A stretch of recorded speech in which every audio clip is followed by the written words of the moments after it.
আমি কেন প্রতিবাদে যাই, আমার একটা পক্ষ আছে তাই।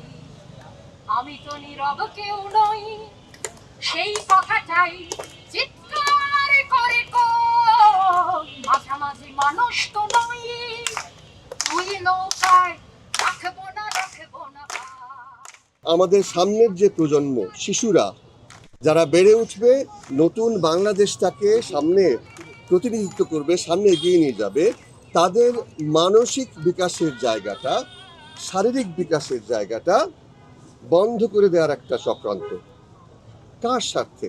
আমার শিশুটা, আমার আগামী দিনের বাংলাদেশি, যে আগামী দিনের যে মানুষটা, যে শিশুটা বড় হবে, সে যথার্থ মানুষ হয়ে উঠবে, তাকে সঙ্গীত শিক্ষা, সংস্কৃতি শিক্ষা, শারীরিক শিক্ষা, শরীরচর্চা না করে যথার্থ মানুষ করে কি আমি বড় করতে পারবো? শুধু সাংস্কৃতিক কর্মী না, সারা বাংলাদেশের মানুষ গণ অভ্যুত্থানের মতো এই ইস্যুতে তারা ঝাঁপিয়ে পড়বে, তারা দরকার হলে আবার নতুন করে আন্দোলন করবে।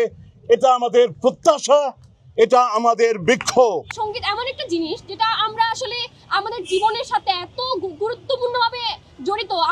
আমরা দুঃখে কিংবা সুখে কিন্তু আমরা গান শুনি। একটা নির্দিষ্ট গোষ্ঠী কিংবা একটা ধর্মের চাপের উপর মধ্য দিয়ে এগুলা কিন্তু একটা বাতিল প্রণয়নের চেষ্টা হচ্ছে। আমি বলতে চাই, আপনাদের বা ইন্টারিয়াম সরকারের যে প্রচেষ্টাগুলো, এই বাদ দেওয়ার যে প্রচেষ্টাগুলো, আমি ঘৃণাভাবে প্রত্যাখ্যান করলাম, নিন্দা জানাই।